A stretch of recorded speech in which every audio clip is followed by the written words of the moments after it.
Right. Yeah. Welcome to the Hot Mess Open Mic. We're gonna start this thing all going. I'm singing a song and I don't know why. We're not gonna get sued at all. Right. I should probably just hire a real person to make a song. Welcome to the Hot Mess. Greg is rolled in and he's got a haircut. It's really scary. I got a never ukulele. shave again. Boo, boo, boo, boo. You got a ukulele? Oh, shit. Yeah. You got a fucking ukulele. Game over, man. We're gonna go to the hot open mic. Yeah, hell yeah, dude. Fuck yeah, dude. Fuck yeah.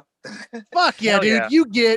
You get all the extra time in the world, my friend. Today's Man, my Netflix. Most comedians hate musical acts. I love it. I'll keep doing it. Just don't make snakes come out of it or something. I'm fine with it.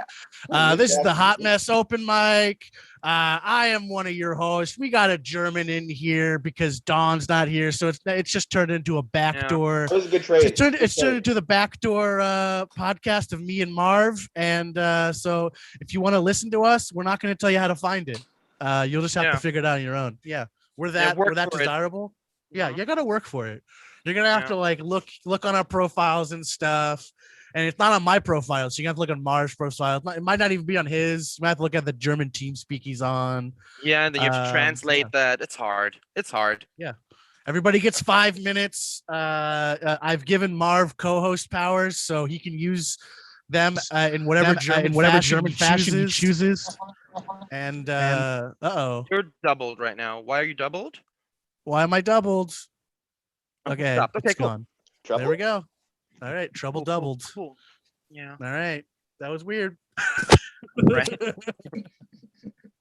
When Twilight Zone shit happens, you're like, I shouldn't be talking to myself. What was? Whoa. Hey, so how are you feeling over there? We're talking about your floods over there. You got floods over there. You're excited. We have a Ralph person coming. I still don't know who this Ralph person is. So that's why it's going to be a shorter one. We're gonna rail through these things. You got anything to say before we go on this marathon? Nah, man. I'm just excited to be part of this. You know, just to be present. Just be part of it and present. Just to learn shit again. You know, it's nice that you Americans reach out to me. You don't want to start with a pot shot off at Dawn for her horrible poster. Like the text of the poster was in black against like a black background and shit. Is like I was like, oh fuck, Dawn. Can you not make posters? Yeah. Can you like Google how to Photoshop like for 2 minutes? It's not that difficult, Dawn. Send me the picture and I'll put the white text on it so we actually see what it says.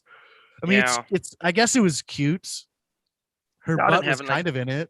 Yeah, but you know, just that fucking selfishness of going to court to take care of her children instead of being here on an open mic on Zoom. I don't know, man. I agree. To be fair, every other time she's usually put us before her children, so it's about. You know who else is also very disrespectful and keeps interrupting the big strong men who are running this room? Our first comic just loves to interrupt the big strong men who put this together to have him as an opportunity to say whatever the fuck he wants to say. Well, no, he has to interrupt us. That's because he's a man. Shit bag of a. Yeah, it's true. And Abigail, you're a woman, so you're allowed to interrupt. Our first comic, he's a big old bag of shit. Devin Flynn coming in from Canada.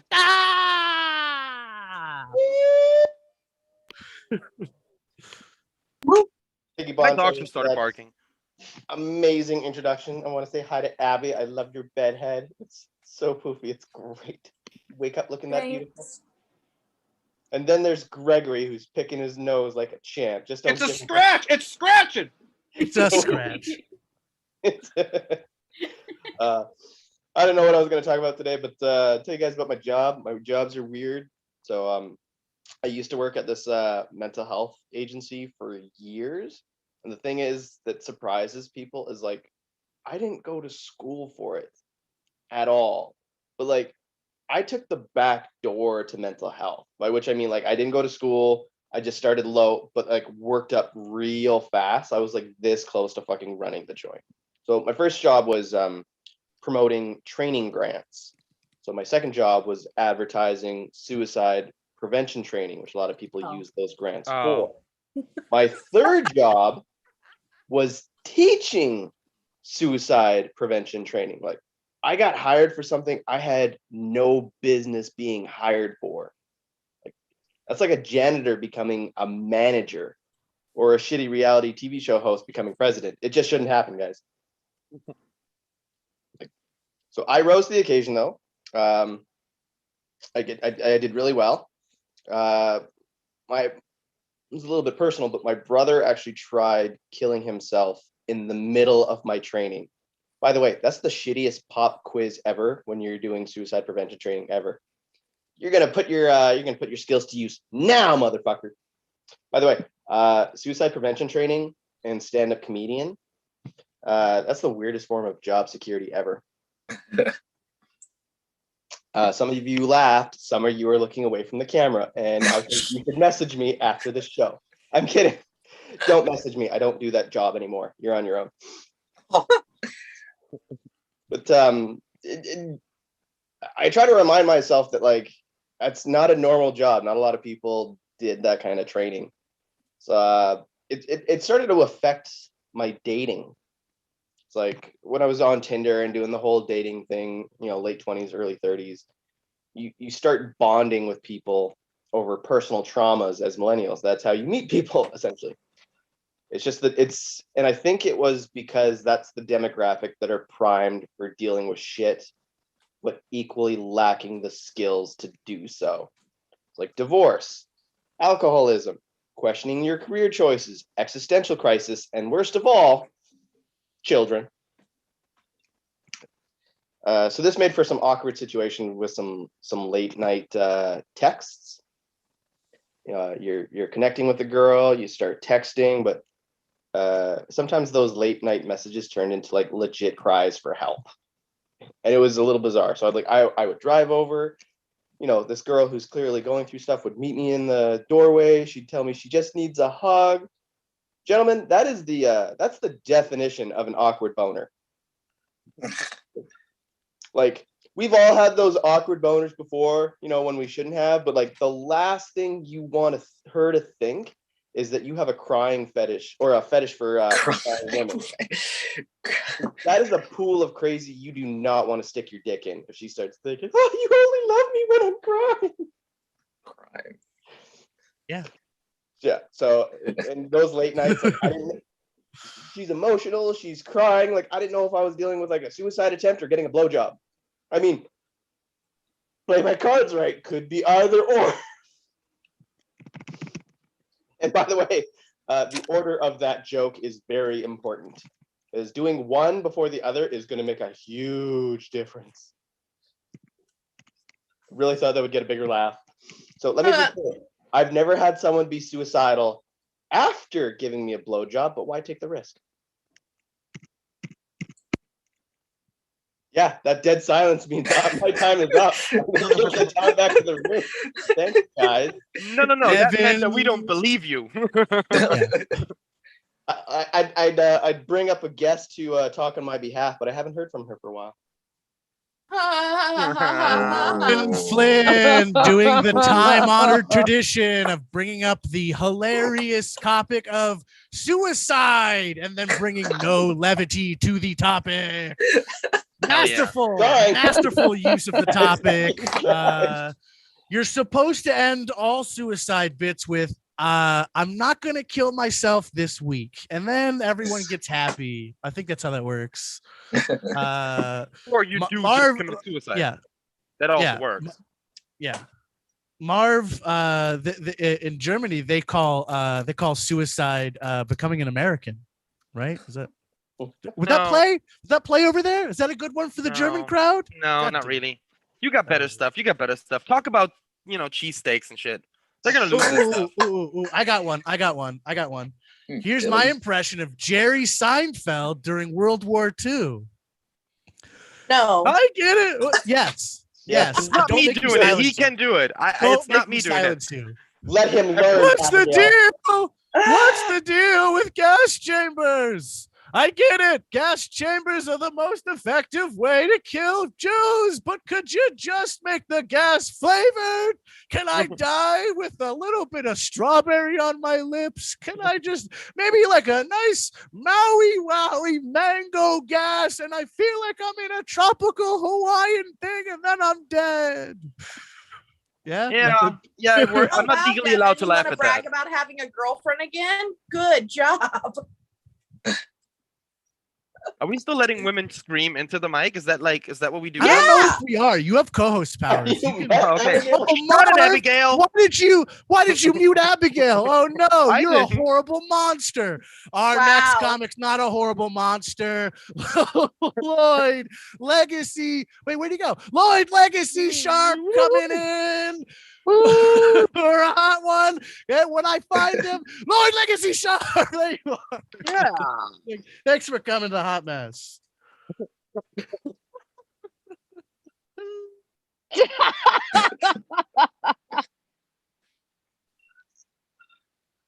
I think now is a very appropriate time to apologize to women everywhere for the fact that we as men exist. Thank you. I've been saying that for almost 5 years. Actually, I've been saying it for 20 years, but 5 years on camera. And I want to stop, but you're not helping. And when they finally decide to send us back to where we came from, Mars, we won't be able to complain about it. Just putting it out there. They're gonna stuff us into the rocket and they're gonna send us off to CET at his home, and we'll have nobody to blame that but ourselves. And you know what? I say good for them, because if we're not gonna give them the right to freaking control what happens with their own bodies, the least we can do is give them the planet.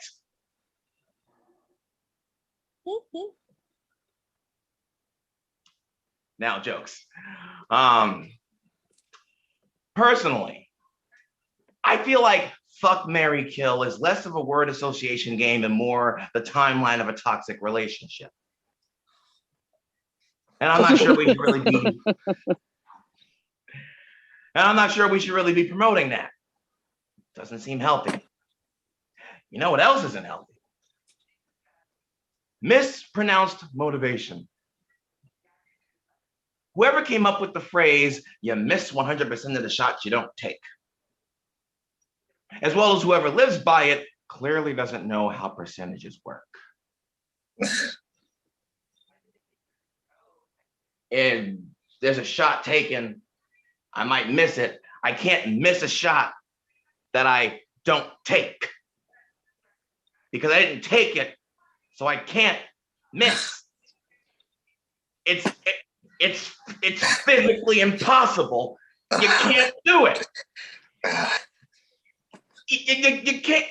It defies the integrity of math.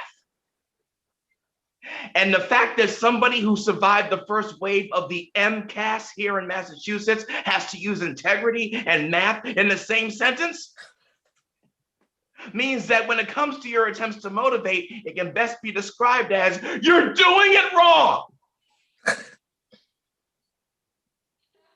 Shaquille O'Neal, NBA Hall of Famer, retired here in Boston, so it's relevant. Not known for being a great free throw shooter, would have missed a lot less if he never took one to begin with. I understand the premise. If you don't do anything, nothing changes. The sentiment is nice, but the wording is weird. It's the same people that say, new year, new me. Yeah, that sounds great, but it's biologically incorrect. When you're born, that's as new as you're gonna get. You can't be new year, new me. At best, it's new year, refurbished me. If you're gonna motivate, make sense.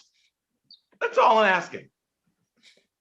These are the same people that walk around here as if 2020 didn't give them enough of a clue, saying, yeah, this is gonna be my year. You know what happened the last time you said that? 2020, as you remember it. And then you said it again this year. And you know what happened after you said that? America did 1/6. So maybe be more realistic with your attempts to be optimistic. Next year, don't say new year, new me because you're wrong. Don't say this is my year because it probably won't be. Say, okay, hopefully this goes all right. And maybe, just maybe, there'll be no insurrections, there'll be no pandemics, there'll be no rapists dying in helicopter crashes. Maybe things will be a little calmer.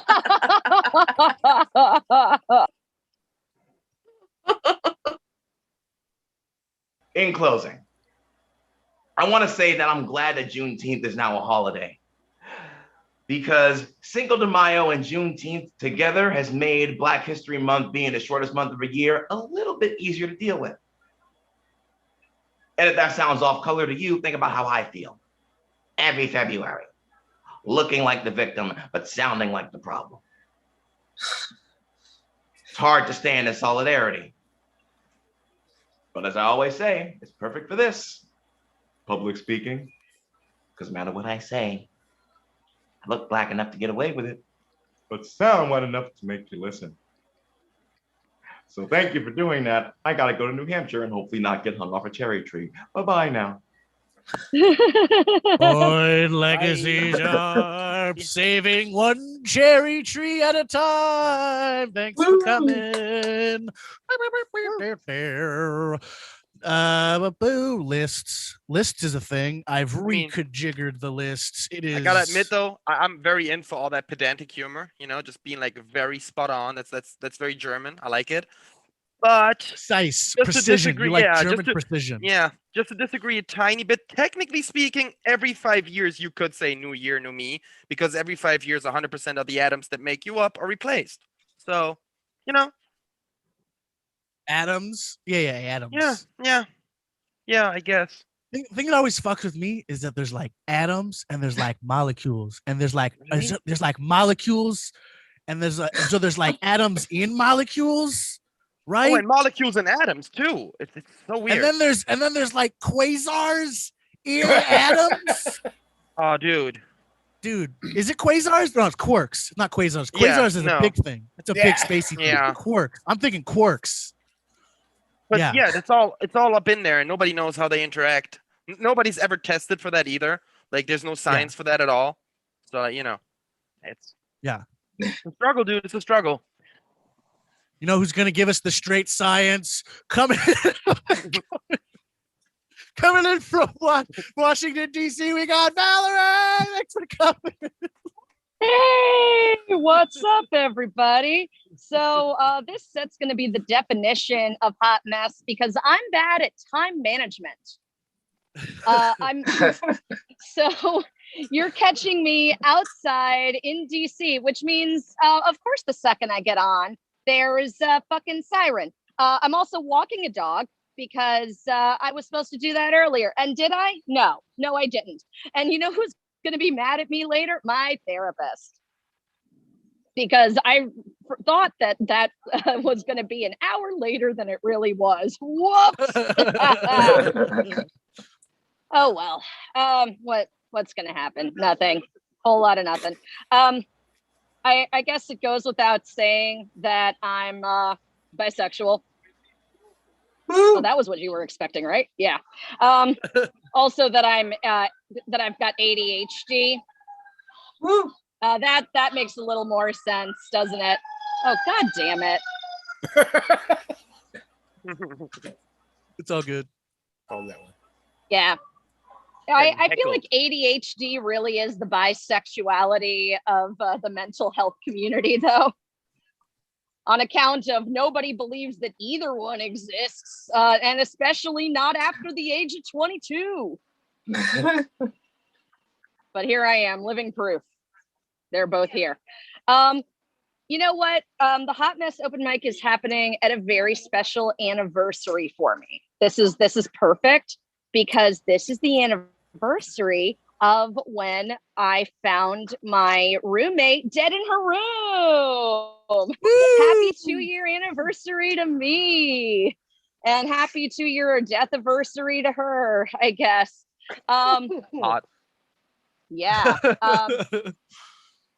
I mean, that was a terrible day, but it also was the start of a very strange relationship that I have with the DC police. I'll explain. They're trying to make me feel better, and they're bad at it. They're very, very bad at it. Because at one point when I'm in the fetal position with no pants on, trying to, get over the fact that I just had to do chest compressions on her dead body, the cop said, well, you know what they say, life goes on. And I said, well, not for her, it fucking didn't. Or did you forget why I called you? And it just makes me hope that that is how that cop deals with all problems. Like that death was natural causes. She had every autoimmune disease known to woman. What if he had to respond to a shooting? Because those happen here. I can only imagine he'd be with a distraught, friends and family going, well, you know what they say. You miss 100% of the shots you don't take. That's right. It's a callback to the previous set, and Lloyd's not even here to enjoy it. And you know what? What if it's not death? I mean, those are actual dead bodies. That's closure. What if it's a kidnapping? Then I can only imagine that the worst cliche possible is, getting a hold of the, it's crying parents and saying, well, you know what they say. There's no use crying over spilled milk. That's right. I'm here to make you feel so awkward. So awkward. And I say the beginning of my awkward relationships with the cops because you think that the bad shit in DC just ended with January 6th. I'm here to tell you that a month later, a guy decided to go through my neighborhood and masturbate on everybody's porch. Went to mine 3 times. And that was no fun. Mostly because it was February. I'm not in the mood for seeing that Dixicle. And then I did call the cops. That was a mistake because he was like, well, like, did you know him? Like, are you sure you've never seen him before? We're just trying to figure out why he's coming to your house. And I'm like, yeah, me too, Columbo. How about you do your job? And I mean, it was just seconds away of also like, oh, do you want to know what I'm wearing as well? Because you're right in front of me and you can see it. And it's jeans and a soccer jersey. I don't think there's anybody that's ever like jacked off to a soccer jersey like, oh, Messi, you had such a good game today. And the great thing about that particular moment is my friend Lynn is like, yeah, Val, we can tell that you've only been having sex with women by the way that you've been doing that jerk off motion. So I've been Val. You've been great. Thank you for listening to me being a hot mess. Thanks for coming to the Hot Mess Open Mic. Wait, leave her. Wait, what? Let her stay for a second, please. I've got follow-up questions. You got Marva's follow-up questions. Did he tackle every single porch in the same night? Like, how many did he get? Because that's almost impressive. He got enough that it showed up on one of those neighborhood blogs. Dope. Nobody's ever reported about me jacking off, That's pretty big news. Yeah, I don't know. Maybe people in your neighborhood don't have like those Ring cameras. No, not really. Also, I kind of do it to myself, but I'm old school like that. Well, with all due respect, Val, I didn't know you lived in that neighborhood. Oh, yeah, I live in that neighborhood. Although our neighborhood isn't all bad. When the insurrectionists decided to park at our metro station, people splashed 3 of the tires on any vehicle that had like MAGA stuff on it. Didn't slash all 4 because insurance would have covered that. Didn't slash just one because they might have a replacement for that. They slashed 3 tires. Yeah, Okay, well, you got to go for it. I think they call themselves national heroes, but who am I to judge? This next guy, however, let's just go right in. And with that, we bring up our next person, This vodka, no chaser. Benjamin Hamilton. He's a ukulele American hero. Thanks for coming. Thanks for bringing that surprise ukulele. That was fucking awesome, dude. Thanks for going to Hot Mess. Yeah, thank you. I'm black. I don't know any way to like kind of massage that. I'm here. Yeah. I think I got the COVID shot totally unrelated. I got the COVID shot recently. Like not recently in like June, right? And they were telling me about all these side effects you might get. And they were saying something about like, you might get some numbness in your arm, or you might become woozy. You might try and like, you might pass out. Like you should go and sit down. And all I felt when I got the shot was uncontrollable horniness. Like my brain went from conservative Christian boy to I am a lion. It is mating season. It is time to go. I'm ready. Whoa! So the first thing I did when I got back, I started perusing all the apps. I got on Tinder. I got on what is this thing called? Pure, whatever. I was trying to lose my V card. That was the goal. I got close. That's all I can say. I got real close. It was the last time I was going to be in my apartment.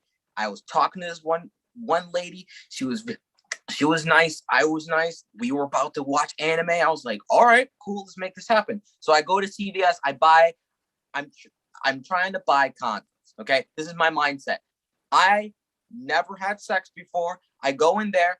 I think I can just buy a single condom, a lone condom. I'm trying to buy the least amount of condoms. I don't want to go to the front desk like with a pack of 40 magnums. Like, no, I want to buy the smallest amount possible. So the smallest amount I could find is a pack of 3, right? For $6.37. A pack of 3 condoms is the smallest amount that you can buy in a store legally, right? That's fucked. I've never had lower self-esteem in my life when I saw a pack of 3 come out of that thing. I mean, it's insulting. Like 3 tells me, like, if anything, you need 2, right? You need 2 condoms at maximum. 1, because you're great, because you're planning ahead. You don't want kids. And 2, if someone decided to use their teeth because they saw it on TikTok, right? You're not going to you don't need more than 2. If you have a 3rd condom, that says to me, you plan to have sex again. No, that's a fucking dream. I'm not affording that right now. That's a fantasy that I don't have right now. Yeah. I just wish, people would be more considerate. It feels like the whole plastic community is just coming together and be like, haha, nerd. 3's not your number. I think Juneteenth was pretty okay. I think it was okay Juneteenth, besides seeing Nancy Pelosi like take a knee and one of my good boys here. But I think the one thing that consumed my thoughts on Juneteenth was the fact that Waffle House hasn't changed their decor since the 50s.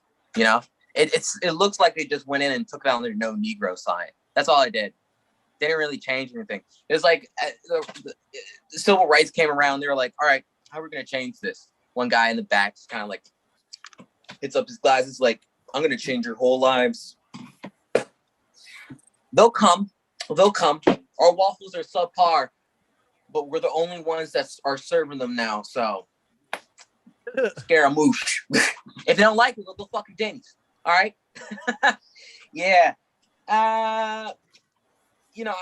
DC's changing. It's changing. I wasn't alive when it was different, but I've heard it's changed. My dad talks about, U Street used to be like, it used to be what the Bronx is today in New York. It used to be the hood, right? But now you just see, white people walking their dogs, and it's just it's a 100% more safe capitalistic neighborhood like any other one in America now. I really blame, gentrification on the dogs, honestly. Every time when you like scratch a dog's belly, all the instructions just absorb into your mind. Like, yes, you see that black barber shop, turn it into a vegan pet shop. Yes.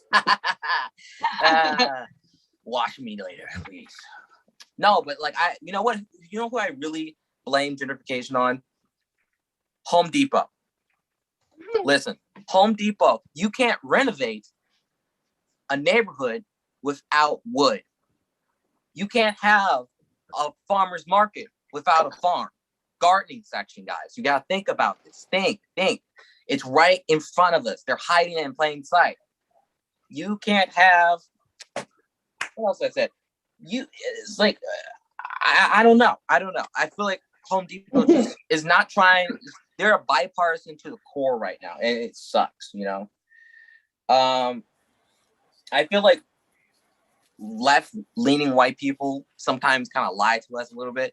Just like they're like nice with their racism. It's just like, we understand that your concern for him calling you the N-word could be, a little bit misplaced, but we understand that he's coming from like, a funny type of angle. He's like off the cuff. He was just in the moment. Like I prefer, 30 seconds I got you. I prefer, the more the redneck ones, Like I got to a point where I was like talking to people were talking about like the origins of the White House and who built the White House. Oh, the White House was built by slaves, but let it go. The same white guy that would be like calling me the N-word is like, but it was made by slaves that were really, really well treated. And I'm like, what are you talking about? Come on, just say the thing that we all want right now. I know what you're saying. I know what you mean by that. Okay? What you mean by that is if you own slaves, you wouldn't allow your feet to touch the ground. You would turn around, lift me. You would show up 3 hours late to every party just because you have slaves just carrying you down the highway. You wouldn't be nice to them. Jeff Bezos, don't be a Jeff Bezos on the left wing being like, we make sure to pay our slaves good. We give them a meditation center. It's good for them. Okay? That's my time. All right? Woo. I'm out of here. I think I already went over 30 seconds. But I love you guys. Thank you so much. I've been Benjamin Hamilton. Thank you. Thanks for coming to the Hot Mess Open Mic. Marv is in Germany and the internet hates him. So he's restarting his router. That's so funny. Whatever will we do? Oh my God. I can banter with you. There you go, Abigail. You're back. It was just you. It was just your bong in the shot for a while. I was just like, what's that? Oh, it's just bong. It looked like a bong for the way it was. Put it back in the shot. It looked like it's just like, yeah. It looks like the beginning of because everything's a bong. It just looks like a bong. Yeah. That's funny. Oh my God. I mean, oh man. I wish I stopped smoking weed. And I know. I do this like every couple of months where I just stop smoking weed and then I reclaim brain cells. But I'm still waiting on the brain cells, so we'll see, guys. Are you surprised how incompatible me and Dawn are on CoStar? Or are you more surprised that we're so compatible? All of our boxes are white, aren't they? Like all of ours are like the good boxes. And then all of mine on Dawn's are just like blacked out bad. It's crazy. Yeah, that's really funny actually. So like just not bad, but just like in opposition. It ended up it's so very funny actually. But I did not think that we were all gonna like share each other's co-stars like we were sharing each other's like first STDs. But there we are. Co-stars for so we can stalk our it's like, oh my God. we can stalk our compatibility in horoscopes every day. No, it is very funny how compatible we are. And then it's like me and Dawn would have like the worst sex, and I'm like, I don't believe that. That's why astrology's fake.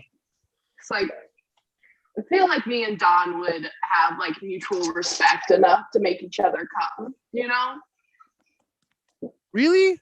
I feel like Dawn would just split. She just split the second she was done. See, okay, then that's where co-star. All right, yeah, never mind. All right, we have mutual respect. You and I have mutual respect for each other on CoStar. Yeah, that's what it says. Oh no. You know who I don't have mutual respect for? Our next comic. No, I wish he was Gregory. That'd be so good. No, I respect him a lot. I haven't seen him in a while. I love when he pops in. Hey, come on down, Patrick. Hey, yeah. Thanks for coming, Patrick. Woo. Yeah, thank you for having me. My name is Patrick Perkins. I am a pacifist, or as my father prefers to call me, a pussy. But fuck that guy. He's dead. Like it's fine. Oh. He was a deadbeat dad before he was dead. Now he's just skipping a beat, like specifically a heartbeat. So all right. It's actually a little weird because like my dad died before January 6th, but he was totally the kind of guy who would have shown up to that, and that's why we didn't talk. Like he like this is for real. I didn't go to his funeral, but I saw a picture from his funeral, and he had a Confederate flag and a U.S. flag on the jacket he was buried in. Like, pick a side, man. Like they're both awful, but at least pick one awful. Like at least like don't be bandwagon racist, right? Like have some commitment to it. He even got buried. He even got buried in a "Don't Tread on Me" patch, like on the jacket, like beneath the ground that everybody was gonna tread on. Like it's not. And the best part of that is because he's racist and this is America. He's died like twice already, so like he knew a real death was coming, right? Like he'd had heart attacks before, and that means he had to talk with my stepmom about what he wanted to be buried in. Which means he had to be like, bury me in the good jacket. And she was like, oh, your uniform from the Navy. And he's like, no, the good one. She's like, oh, the suit from our wedding. He's like, no, the good one. She's like, oh, the one that makes you look like a racist piece of shit. Yes. I'll figure out how to end that one someday. A little bit of backstory about me. I am missing 3 vertebrae. And what happened there is God is an asshole, approximately. I don't know. For those of you who want a more scientific definition, I was born with a tumor in 1984. And it looks like most of us were around for the 80s, so you remember. It sucked, especially the laser technology. So when they took out the tumor, they also took out 3 of my vertebrae. And I had to see a surgeon about it recently, and they told me it's actually gotten worse. There's a new growth in the kind of void that was there, and I have spina bifida because of that, and that's caused my spinal cord to tether around my coccyx, and that's caused some discs to degenerate and start pinching on some nerves, and the strain of all that has given me arthritis. And the bad news is I don't get cybernetic upgrades. I was going to get the full suite. All right. I was going to get enhanced senses. I was going to get super strength. I was going to date again and get an unbreakable heart. It was going to be awesome. Maybe I should go with unbreakable cock on that one. I don't know. Yes. Yes. Okay. It's well, that's part of the problem is one of the things that hits. Like I was working at a convenience store before this, and the reason I stopped working is because it hurt. Like my dick and balls felt like I was being kicked all the time. Like I was in the middle of and it just came out of nowhere, right? So I was like just ringing somebody up, and I'm like, pack of American spirits, some liquors. Oh, dear God, the agony! And they're like, I just have a 20. I don't know how much agony costs. I don't know what you guys charge for that here.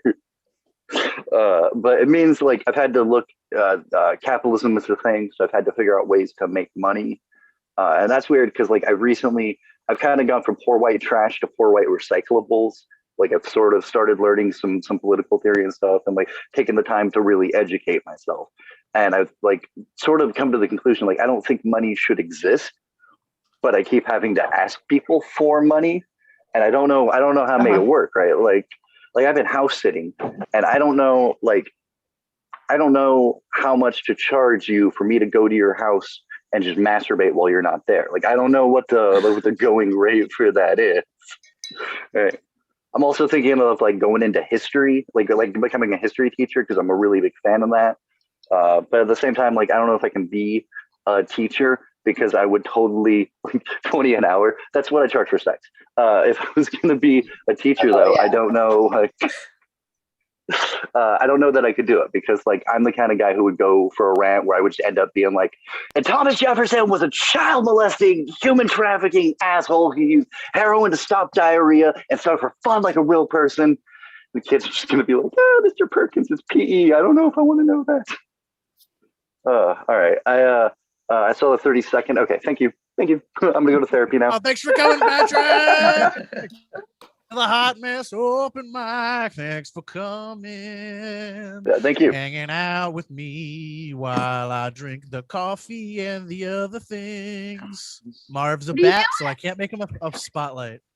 Hey Abigail, you almost ready? We'll have to go after the next person, I think. Oh, there's Marv. Yeah, I'm here. I'd never. Okay, so me and Marv have to do important business things. So after this next comic, we have to leave, and I have to go pretend that I'm in Germany and talk to one of Marv's idols, because he really loves this cult. Have you guys heard of this cult, Legion of Skanks? That's not accurate at all. We're just I guess the cult is Gas Digital. He likes the whole podcast network. Dude, you can't say German and gas in one sentence. I'm gonna go to jail if you keep doing that. Yeah. Yeah, be angry, Abigail. But yeah, we're gonna fire Joe Gorman. Abigail's gonna be closing out the mic hosting. Isn't that your best friend? No, he's not actually. I hate. I hate mustaches. I don't trust a man with a mustache. Why is he still in that Discord? Only a mustache. Because Mel Brooks got him back in. Yell at Mel. Like we all Abigail, the stream will be running. You can rip us to shreds while we're not here, and it'll be recorded on YouTube, and I'll play it later. And we'll even put it on our podcast as if you were on our podcast. Yeah. Greg, stop mussing with your hair. All right, fuck you. Stop trying to choose which side it is.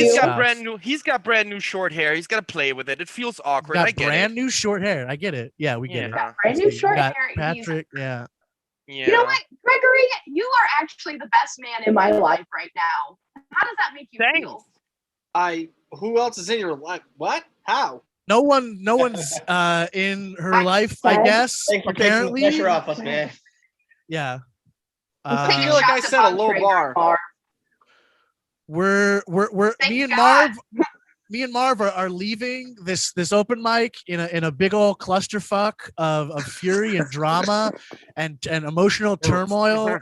Thank you for coming. Come next week. Me and Marv will probably be hosting again, because Dawn is probably going to still be in jail for wearing booty shorts that are that high. That's why she's. The word you're looking for is unreliable. Is she really in jail? Is it? No, she's just in court. You go to she's jail, just at the courthouse. Yeah. Gregory, thanks for coming. I'll pick on you again later in real life. Thanks for coming, Gregory. As I slowly remove spotlights, and this is your time. Thanks for coming. I go now. You do it. Okay. You go. All right, everyone, buckle up. Everyone believes in things that aren't true. Kids have the Easter Bunny, the Tooth Fairy, and Santa Claus, and these things bring kids joy. Adults have things like astrology and chiropractic and God, and these bring things to people hope in a chaotic world. Now, I don't believe in any of these things because I'm a reasonable adult, but I still believe in things that don't exist because I need joy and hope in my life too. I'm only human, and for me, I get this from the Trump pee-pee tape. If some people get to believe that they're going to have a relationship success because Mars is in the house of Venus, then I get to believe there's a video of a former president watching prostitutes pee on each other. I need this. Now look, I know it's probably not real, but let's remember the words of Jesus from John 20:29. Blessed are they that have not seen and yet have believed. You got to have faith.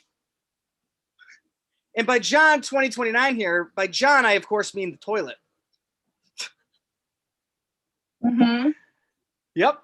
If the PP tape was real, can you even imagine? I would have to add a third event to the list of. Everyone knows where they were when it happened. It would be the O.J. Simpson verdict, 9/11, and the PP tape. Notably, the PP tape is the only one of these three where no one was killed, which I think would be progress, right? No one died. If I had a choice between aliens being real and the PP tape being real, I would 100% take the PP tape. If it's aliens, we'll have to answer some really deep questions about our place in the universe and what it means to be human. And I don't have the energy for that. If it's the PP tape, well, we'll still have to answer some deep questions about ourselves, like why am I watching the PP tape? And why am I watching the PP tape again? And why am I still watching the PP tape? Is this guy really going to do 5 minutes about the PP tape? Of course not, guys. That would be stupid. I'm going to do 5 minutes about piss fetishes. It's way broader than the PP tape. Let's talk about Trough-Man for a second. No. For those of you who don't know who Trough-Man is, he's a guy who was famous for going to gay clubs from the late 70s through the 2000s and just laying down in a trough in the bathroom. And how can I say this politely? He likes his showers the way Texans like their corrals or the way Karens like their doodles. Golden. Oh, I love that. Golden doodles. So you're probably thinking, well, he's got to be famous for something else. And then he got involved in water sports later. Nope. Getting peed on is the thing he's famous for. This guy has a Wikipedia page. This guy is famous enough that someone made a short documentary about him. Here's how it starts. A woman comes in a frame and she explains what water sports are. And then there's a short clip of Trough-Man. The screen fades to black. The title comes up on the screen. It says Trough-Man. The music starts to fade in and it's Chumbawamba. Pissing the night away. Just absolute brilliance. Move over, Michael Moore. Give this person all the documentary awards. Right. Now, one question you might have is, how could you communicate discreetly to someone that you wanted to partake in water sports? Remember, this could be the 70s or the 80s. They didn't have an app. They had a bandana system. If you were into water sports, you would wear a yellow bandana in your back pocket. On the left means you want to get peed on, and on the right means you want to pee on someone. And there's a whole color system. Blue for anal, red for fisting, gray for bondage, and the left for receiving and the right for giving. Now, an orange bandana in the left pocket means anything goes at any time. Anything at any time. An orange bandana in the right pocket means nothing. It means I want nothing. Now, this seems like a flaw in this system to me. You wouldn't design a military control panel at headquarters with two unlabeled orange buttons right next to each other, and one sets off all the nukes in the world, and the other just does nothing. Putting an orange bandana in the wrong pocket seems like a pretty small mistake to make between the difference. I always fuck this one up. Putting an orange bandana in the wrong pocket seems like a pretty small mistake to make when the difference between pockets is either a relaxing night at a club or randomly having jumper cables attached to your nipples. Right. If you happen to put a gray bandana in the wrong pocket, you have a story about a hilarious misunderstanding about bondage. If you put an orange bandana in the wrong pocket, you have a not hilarious story about the origin of your paralyzing fear of zippers and Great Danes. Be careful out there with your orange bandanas and follow me on MySpace. And remember, as always, you miss 100% of shots you don't take. Oh, thank God. Can I just say that and call it a callback? Oh, Gregory. I'm new to this. I don't understand how this works. Yay, Gregory! And that's my 5 minutes on piss fetishes. Thank you very much. Thank you very much. What I want to know is, why? Are you trying to dabble in the dribble? Is that what's happening? Are we really just curious because we've had so many kids and we're trying to spice up our love life? You know, inspiration comes from often unexplained sources, and I can't explain this one. But I feel like the world with Bontrager too much, and now That's you're true. questioning your sexuality because he's just so pretty. Is that it? That's 100%. Last time I was with him, he showed me the box of communion wafers he bought. He had it with him in his car. A fucking idiot. You know what? They're not here. Let's talk shit. Gregory, what do you not like about Bontrager? Live on YouTube. This is on YouTube. Great. He told me I have full control, and I am ready. Let's talk. If they're not here, let's talk shit about him. So, I've known Bontrager for about 9 months or something through Zoom. I've met him 3 or 4 times in person. He really exists. I have no idea about him. He could be shady as fuck. I have no idea. I really have no idea about him. Okay. I don't know what he does. I don't know where he lives. I have no idea. All right. That makes sense. He seems like a very nice guy, but I know nothing. He's I don't know. He wants to be an enigma. That's what he wants. Well, he certainly is an enigma. My life's an open book. But you said he's a real guy. Did you think he was a hologram? Well, no, I mean, of course. Now I wonder. It's just weird to meet someone in person. You know what I mean? Like, I've like all of you are not real to me, right? Like, no one here is real to me. You're just people who exist in this very strange world of mine. Like, I have real life, and then there's like I was trying to tell my wife, I'm like, oh yeah, one of my Zoom comedy friends, and she's like, what the fuck are you talking about? I'm like, and like, listen, I get to do my favorite thing, which is mute Gregory, because I get to talk now. I'm the fucking host, and we still have 2 more comics, and I have so much shit to talk about on Traeger this week. Like, so for those of you who do not know, I how do I put this delicately? Almost murdered a man this past week, and Von Traeger was kind enough to boot said man from our group Discord where we play video games, and it gave me a little bit of serotonin, and then he let that man back into the Discord. So if you have 5 minutes of shit to talk about a random internet stranger, please go for it. But other than that, everybody, please give it up for another beautiful lady on this mic, Miss Amira. Thank you. Gave me permission. So, hi, how is everyone? Good. I don't care. This is about me. So that's like my favorite joke. I don't know why, but so I had a date with this vegan guy and he canceled. So it turns out vegans don't want to hurt people, don't want to hurt animals, but have no problem hurting me. Am I not a mammal? So my mom wanted a haircut, but like from one of her daughters, not like from a salon. And my dad was like, don't ask Amira that went to beauty school, not graduated, beauty school dropout. But like, ask her sister, because she doesn't care about how you look. And I'm like, I know how to cut hair, but like just the front, not the back. Like, but that's the best part, because then if you mess up, they can't see. Anyway, she looks like Mo from the Three Stooges now, like with the bowl cut. But only from the front. All right, I don't know if that's too long now. All right, so I forgot about the vegan guy, but so I didn't really, because he's a vegan boxer, and that's how I met him, through a boxing class, and he was like so bossy, I didn't like it. He was like, uppercut, jump rope, don't eat cheesecake. Super annoying. And I'm like, I need to eat as many eggs as I can because I'm getting older. I'm not going to be able to have kids. That's how it works. Science. I didn't go to college. Whatever. So, okay. I talked so much, my baby niece tried to put me to sleep. All right. So, I don't know, all my notes are a mess. Okay, so my dad is traveling and he wanted to come back in a month from Jordan, and they were like, no, you can only come back in 2 months. So American Airlines is officially my favorite airline. I finally have peace and quiet and better air quality because my dad keeps farting. Lactose intolerant, eating cheese all the time. Anyway, all right, what did I write here? Okay, so if you're Muslim, the men are allowed to marry 4 wives. So I grew up having to buy like so many Costco gift cards for Mother's Day and birthdays, like instead of just regular size. Also, like, really, men are gonna have 4 wives? They can't even satisfy one. Like, right? Oh. No, you guys are fine. I don't know. Maybe. Okay, so I've heard if you put yourself out there that you can find someone.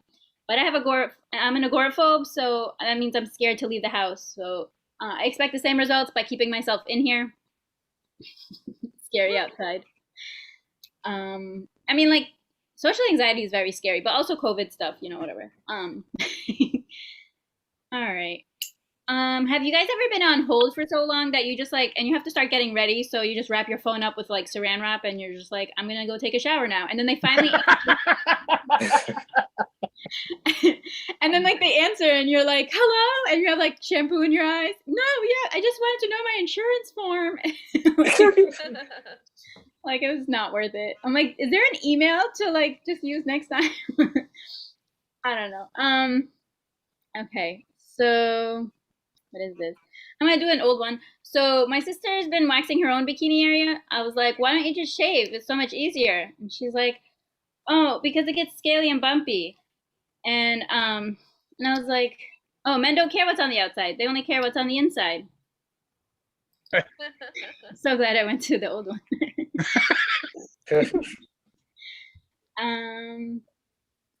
All right. I think that's probably, how much time do I have left? I don't even know. Literally about to message 1 minute. Oh, then I'll do a minute of stellar stuff. I don't know, one second. Let me find it. Okay, so my dad, I live with him and he had an allergic reaction. And like a great daughter, I texted him, you alive? I was asking my dad where I can go on a date. He's like, you guys can go to hell. My favorite thing to do is play my dad's favorite song by Whitney Houston. And right when he gets into it, I just turn it off. He's like, why'd you turn it off? I'm like, how does it feel to have something you love get taken away? Oh. He's like, when did I take anything away from you? I'm like, you took away, October 7, 1997. You took away my fourth mom in the divorce. She was my favorite. Thank you. That's my time.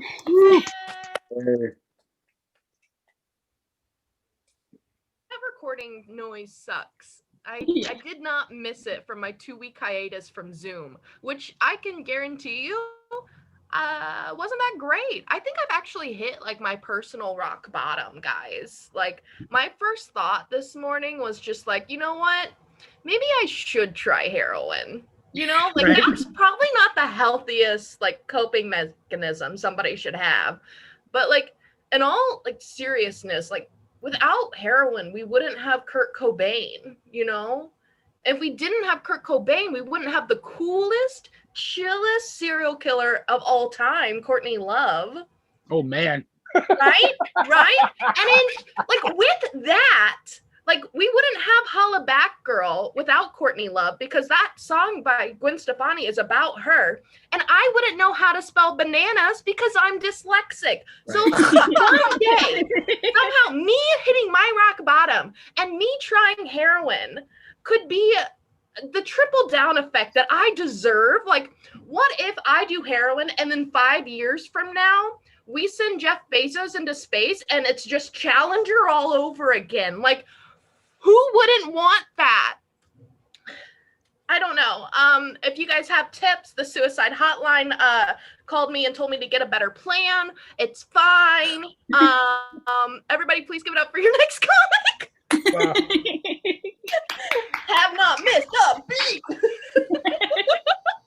Mr. Danny Bazangas. Hey.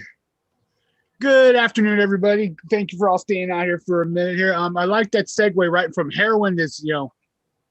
Why shouldn't I do heroin? They say it's a lot cheaper than this Prestige shit they want me to take. You know, that's like $600. I mean, heroin, what, $30? I don't know. I don't shop heroin, so I don't know the prices. I don't know. So we had like a really interesting conversation about condoms earlier, and you're like, guys buying 3-packs of stuff. So you got it all wrong. You need your Danny Bazangas condoms, man. You need your gold wrapper. You need your black wrapper, because branding is everything. And I highly recommend you do not have sex with these, or at least try not to have, like, not get a woman pregnant with it. Because if you do get a woman pregnant with this condom, you have to call it a Bazanga baby. That's the rule. But if you get a disease, you can't go to the doctor and say, hey, doctor, I got Bazanga dick. You can't. I won't accept that one. But that's the way you want to do it. And everybody's talking shit about Jeff Bezos right now, and rightfully so. But this is the only motherfucker that's going to get me off this planet. So I got to like kind of root for him in that aspect. And then a lot of people are really, mad that, oh, look at this guy spending all this money to show the world his big shiny dick. And it's like, he's not the first rich guy to do that. No, I have a lot of time to watch that History Channel now and watch all these documentaries. Walter Chrysler had so much motherfucking money. He says, I'm going to be the biggest dick in the world, and everybody's going to see it shine around the world. The Chrysler building. Very iconic building. Everybody knows it or everybody's seen it. And the owner of General Motors said, oh, yeah? Well, I'm going to show you how much bigger my dick is. Throws up the Empire State Building, says, ha, my dick's bigger. And Walter Chrysler says, no, that shit on top of the Empire State Building is decoration. It's not a building. And he says, bullshit. It's going to be a docking station for Zeppelins. Yeah. Big airships are going to fly to the top of the Empire State Building, dock, passengers get off and come down. So not only was Pierre DuPont going to have the biggest dick in the world, he had a semen-shaped balloons flying around the tip of it all the time. That was the goal, man. Jeff Bezos, amateur as far as showing the world how big his dick is. He didn't touch Chrysler. Okay, I don't know if you're fucking with me or if that's like a pun. I hop. Like you get on top of the high hop. No. But don't wait for your Zeppelin to come pick you up because it ain't gonna happen. So I just turned 52, so I had to get that colonoscopy done. And after I got out, the doctor said, hey, by the way, you have hemorrhoids. I said, I didn't have hemorrhoids when I got here. Are you going to be like that mechanic where you bring your car in to get the brakes fixed and he's like, oh, you got a big dent in your hood too? Well, I didn't have that dent when I got here. $100, I'll fix it. You fucker, you put the dent there. You know you did, so you can charge me $100 to fix it. Although doctors don't go, hey, I'll charge you what, $32,000 to go and fix that hemorrhoid that I obviously put there, but I don't want to tell you that. And so also 52, that puts me at Gen X. I'm not a boomer. I'm Gen X. And although I did inherently take some of the abilities and the traits of Gen X, but there are some things I got to call out my generation on. It's like, I don't understand what this hatred of White Claw is all of a sudden. It's like, oh, millennials are weak because they created a delicious beverage. Really? Come on. You understand, Generation X, we were drinking that Boone's Farm Strawberry Hill up until they created the wine cooler. And then we're drinking wine coolers. See, that's what Generation X brought to the party, were wine coolers and crack. And millennials brought White Claw and what's the other shit they brought? I don't want to say Adderall. I want to give kind of Adderall to the millennials, but that's kind of every generation's had some form of speed. So ecstasy. Millennials brought ecstasy and White Claw to the party. But they also, don't pick on millennials, man. They also made marijuana legal and 1,000% stronger. Yeah, I mean, boomers want to take credit for that one. No, we made pot legal. No, millennials did. So here's your participation trophy, boomers. Get the fuck out of here.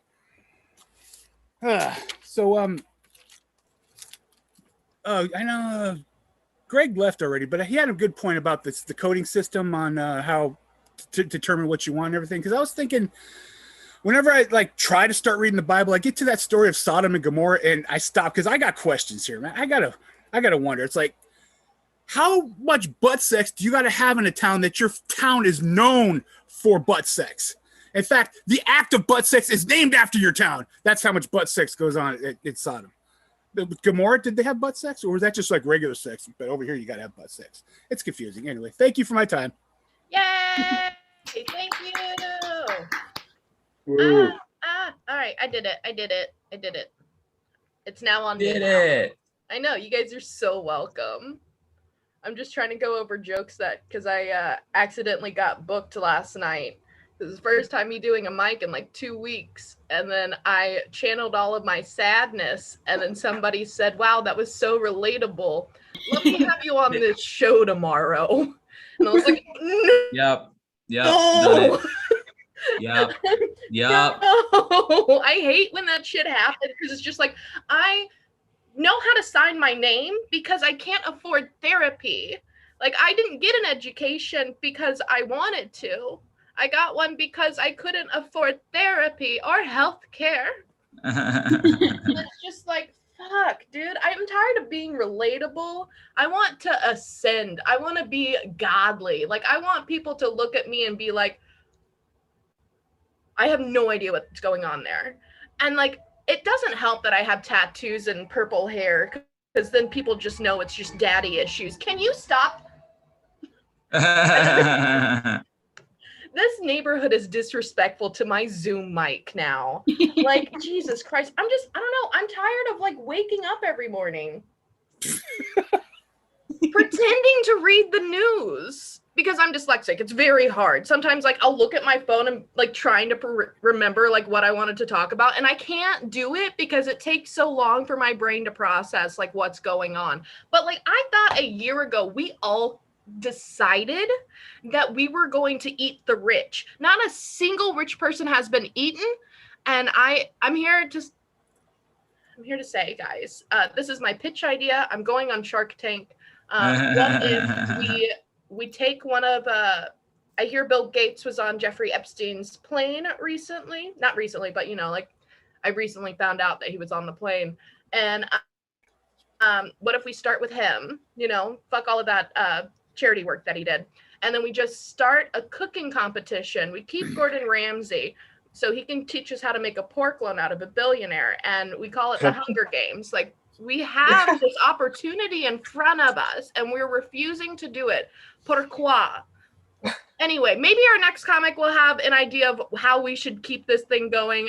Everybody, please give it up for Jason. Ooh. Yay. I need permission to record. Okay. All right. 1 sec. Wow, everybody fucking left. Soon as they were like one black guy quota in this room. That's exactly what happened. It was a good segue too. It was a good segue. Cannibalism and then next black guy.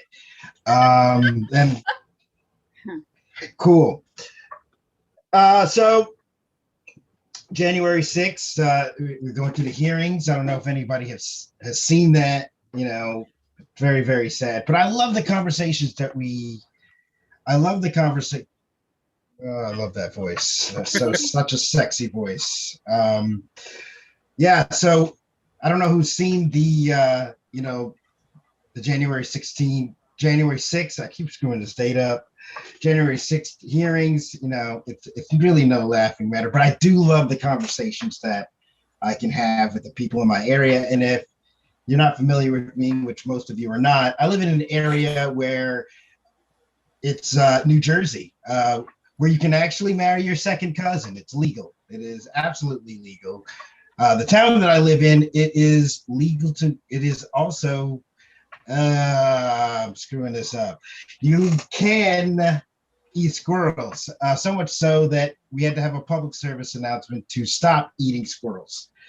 That is actually something that happened, which lets you know on what spectrum they're voting on. If you are planning on taking your cousin out on a date and feeding your squirrel before trying to diddle her, we know who you voted for in the last election. But I love in these conversations, I get people who it almost feels like they're auditioning to not be racist. They're like, you know, Jason, I have some black friends.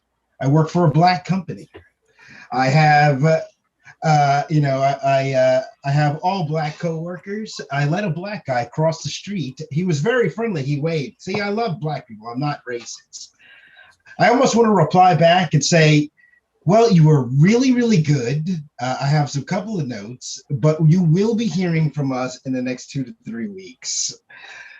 All right, you guys didn't like that one. But it's tough being mixed race. It's tough being half black and half white.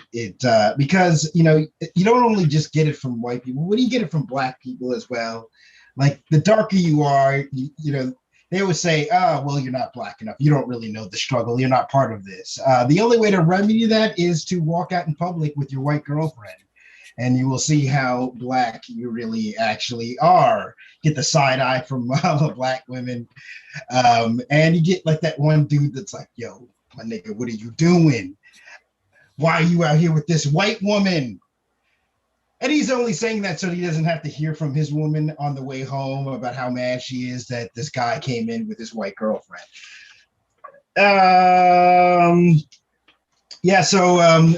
Dating's not great for me. You know, my friends are a little bit more enthusiastic about my dating life than I am.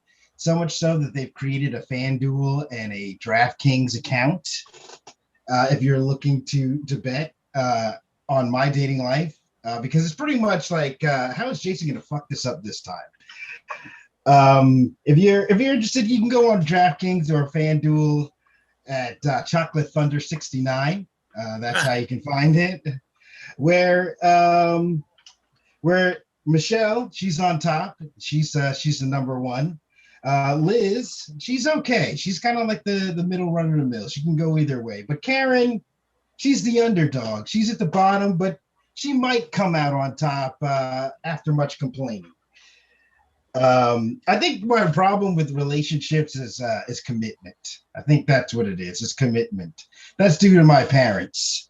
My parents have an interesting relationship. I went to go visit them, and they like to watch TV in their bedroom. They've got TVs in the entire house, but the bedroom is the place where they watch TV mostly. Or I should say my mom does. She's got Kindle, iPad, the TV, she's got all that going. And there sits my dad on the edge of the bed with his selfie stick stand, watching, the NBA finals. How sad is that my dad, he can't even watch the TV. He's submitted to watching television on his cell phone. All right, that is my time. Thank you, guys. Yay! Thank you so much, Jason. Thank you. Yeah, no, I mean, dating's fun. You guys should all do it. Move across the country for a guy, let him cheat on you within a month, and then, not kill him. You guys should all do that and have zero regrets for your mental well-being. I fully support all of you doing that. I do. Do it. Just fucking do it, Abigail. Just get in there. It's not gonna. No one's gonna stop you. I'm sorry. Did I trail off? My bad. No, like dating's difficult. Like I was out here like in the pandemic, just like dodging abortions, and like I was out on a date with this guy, and like it was really like a romantic date. Like it was a public date. Have you guys ever been out on a date in public? Have you ever been claimed by someone? That changes the whole game, and it's just like it was just for hooking up though. But like this guy, like he took me out on a date in the front seat of his truck, and like there I was, how do I say this elegantly, shoving a corn dog down my gullet, and I hear that noise that you don't want to hear whenever you're committing a crime, like that little knock on the window. I don't know what to do, so I stay still and I just start looking for change on the ground. Like, we're gonna get across the toll booth, babe. Just to be like respectful of men. Can somebody like give me a guy's name to use, because I don't want to use his name? James. No, it was Brian. Brian starts laughing. I don't know what to do. You think I respect men? No. I'm a white woman. And like Brian just starts laughing, and I have like one of the towers in my mouth at this point, and I like slowly look up, like thinking it was going to be a cop and I was going to get arrested again. And it wasn't. It was his best friend reminding us, if we do oral all summer, it's the summer of '69. And that's how I dated Bryan Adams, guys. That's the story of how I was a muse for a song. Your last comic of the afternoon of the Hot Mess open mic is also a muse for a song. Everybody please give it up for Thomas Dykes. Woo. I'm going to choose to feel flattered. So there was this scandal in Germany where this like woman reporter went to this like flood, like really flooded out area, and she like felt bad about having these nice clothes. She like rubbed and took mud and like rubbed it on her clothes. Everyone was like, that's not okay. And then she like felt bad. And I'm thinking, man, if that's what counts as like off in Germany, Germany's changed dramatically, because my understanding is that 300 meters away from that woman, there'd be like a newsstand selling like a magazine of like men eating shit for like pornography purposes. So if like rubbing mud on your clothes is what counts as scandalous now, I'm okay with that. Yeah, this is what was gonna happen. What else? So like there's too much Bitcoin. They're selling Bitcoin at the gas station nearby me. And I'm like, that's just too much, man. Like, who's walking in and being like, hey, man, I need 3 scratch offs, a gram of crack, and 0.00001 Bitcoin, please. Like, no one needs that. Like, no one. And honestly, if you do need that, you don't even need to separate it. Fucking NFT. I don't need NFTs in my life. The fuck do I need a website for? They should be selling 0.0001 Bitcoins along with a gram of crack. Call it crack coin. That's the new thing. Where's my $1 million in Series A money, everybody? I think I deserve some startup funding. What else do I have to say? Oh, they could just cross Bitcoin with anything. Why the fuck is a website with a picture on it the first thing? There's so many. They could have crossed Bitcoin with used schoolgirl panties in Japan by now. Why haven't they done that? Thank you. That's what got the laugh. I just wanted to, I'm going to write down that Bitcoin with used schoolgirl panties was the one thing that got a reaction out of anybody. And so that's how that went. The fuck else? That's an old one. I like sex and I like math. So when someone says fuck math, I'm like, yeah, those are cool. Very simple. I'm in like a weird lifetime of I'm in like a weird phase of my dick now. I don't know how else to describe it. Like I'm 30, I fuck like I'm 27, and I pee like I'm 137 years old. Like I have like I don't know what happened. I have the oldest urethra in the universe. I have no idea how this came about. There's just a very strange discrepancy. Like fucking and peeing both take an hour. Like it's just weird. I don't know why. What else do I want to say? Yeah, I also have jokes about how I'm awful at dating. I can do those. I don't know, man. I've always been like way better at math than getting like everyone around me. Like math is so hard. Like I don't get it. Like they made a fucking Barbie that said math is hard, and I don't get it. Math isn't hard. Getting chicks to fuck you is hard, or date you, or anything. That's hard. Like I can integrate like my parts better than everybody else in this room. But how do I get a girl to integrate my parts with hers? But I don't get it. That's for, okay. I'm glad that I got 2 laughs. I'm bloody fucking murdering right now. I got 2 laughs from 4 people who've already been on on already. This is just like killing. Yeah, it's really amazing how like you don't like art that you don't expect to be good ends up being amazing. Like a lot of our like sets, we had no idea if a new joke's gonna land, and sometimes they just land like really fucking hard. Like Paul McCartney had, like when Paul McCartney did Yesterday, he had no idea what he was doing. He just had this like simple chord scheme, and he had no idea what he was gonna sing about. So it was like rotten eggs. It was all about rotten eggs and cheese and nonsense. And like, but he had the chord structure, and then he thought, wait, what if I just make the song about how I'm sad? Boom, biggest Beatles song ever. That's all he had to do, just a simple thought. What the fuck else? So like I went to like Meth Town, USA for college, Indiana. I went to Indiana for college, and like the buildings are made out of meth over there. Jesus Christ. But like it was weird because like I was walking to get I was like off campus somewhere in town, walking to get my lunch. And these kids drive by me and they try to make fun of me. They're like, I got that big brain, but you can't afford a car. Ha, ha, ha, ha, ha, ha. And they drove off, and I just stood there confused. And the confusion was, I do have a car. I'm just the one person in Indiana who walks to places. Like that's the difference. It's not like I'm poor. I just don't want to die like of a heart attack when I'm 42, like everybody in this town will inevitably do from all the junk food and meth. That was just gloating. Okay. Well, the first part of it worked. All right. My name's Tom Dykes. Thank you so much. Yeah. Hey, thank you so much, Tom. I have met him in a dark room. He is very tall. That mic where you left before I bombed disastrously. I appreciate that. You're honestly welcome. I was trying to get sick. I'm not gonna lie. I was. Did it work out? No. Who cares? I don't know. Like, dating's always been weird for me. Like, that Brian guy, he would always ask me, like, really fucking weird questions. Like, oh, okay, like, what do you do for a living? I'm like, we work together, Brian. Come on. sir, stop asking the same inane questions, get to the point. And then he'd be like, what's your true passion? I'm like, bullying men. Can we move on?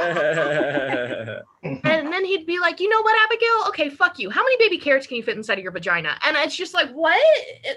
Listen, sir, it's one. I do a lot of Kegels. I just didn't know I was out here dating foodies this whole fucking time, Brian. Honestly, this joke is real. And I did ask permission to use his real name, and I've been using it ever since. But like, he has no idea what the joke is about. Oh shit. And like, I don't know, guys. Like every time I go to the gynecologist, like legally, I have to say, "What's up, doc?" Like no matter what. I don't know. It's just like in my brain. Like you want a carrot, you're gonna find one, and it's weird. You know who doesn't have carrots inside of their vagina? You know who doesn't use ranch dressing on a regular basis? You know who probably really wishes I wasn't bringing them on this way? Your next and last comedian. Oh shit! Alrighty, yeah, that's a fun introduction. Give it up. Keep it going for your host Abigail for saying I mean you don't know if I have carrots in my vagina. Let's not limit me. But all right, yeah, I guess I'm just gonna do this one dumb thing. I don't know. I was at a grocery store the other day. I was at a grocery store recently, and outside of the grocery store, there was a sign. There's a sign that says, "We're running out of grocery carts, and we don't have any more baskets." Then underneath that, there's another sign that said, "Also, due to a nationwide coin shortage, we might be out of change." And then underneath that, there was another thing that said, "Also, due to a nationwide food supply distribution problem, we're out of a lot of your favorite brands." And I remember thinking, well, then what do you want from me? Like, what am I supposed to do? Like, I'm just hanging out in a large room maskless. That's just an open mic. Like, that's not like, there's nothing for me to, like, I'm just going to get the vibe of this grocery store, like hang out with the ambiance. Like, that's not a real thing. No one hangs out at the grocery store, dude. But they are hiring. That was actually a fourth sign. So if anybody wants a job in Chicago, you can definitely get one. I've been doing this joke for audiences, but this is honestly for comedians. So I want the comedians to laugh. I don't care if any audience laughs, but I always want comedians to laugh at this. Recently, I had a friend die. I had a friend of mine die, a comedian friend of mine die pretty recently. And I went to the memorial service. And then after the memorial service, we were all feeling sad. And somebody eventually says, well, the thing is, even though we're sad right now, at least we can take solace in the idea that maybe our friend is right now up in heaven doing shows with Richard Pryor and George Carlin for God. Doesn't that make you feel better? No, that doesn't make me feel any better. Really? Like doesn't this need for validation get to stop at some point? Then we finally get to, I already, okay, I don't care that it's recorded.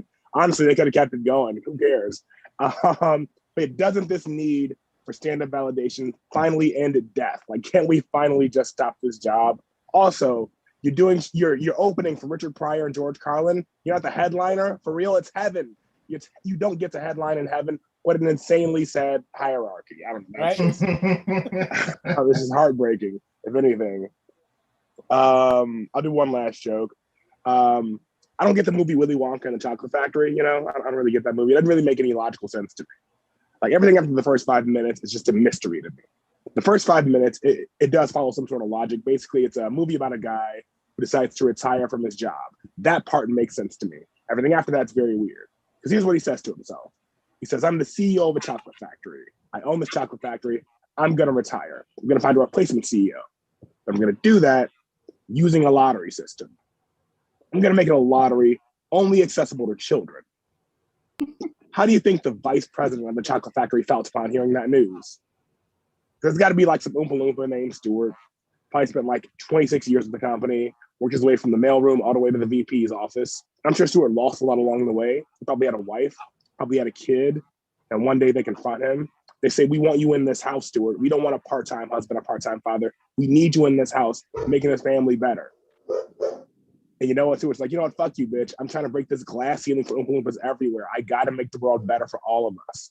And his wife and his son leave him. But in his mind, Stuart's like, you know what? It's going to be okay. I'm going to keep working. And one day I'm going to get rewarded with the CEO of the Willy Wonka chocolate factory. Like, that's going to happen for me. So he puts his head down and he keeps working and he keeps working. And then one day he gets a phone call from Willy Wonka's secretary saying, Mr. Wonka would like to see you in his office now. And Stuart goes to the office. He's got butterflies in his stomach because he knows today is the day. Today's the day he's going to finally become CEO of the Willy Wonka chocolate factory. So he gets to the office. Willy sits him down. Says, I'm sure you've heard the news.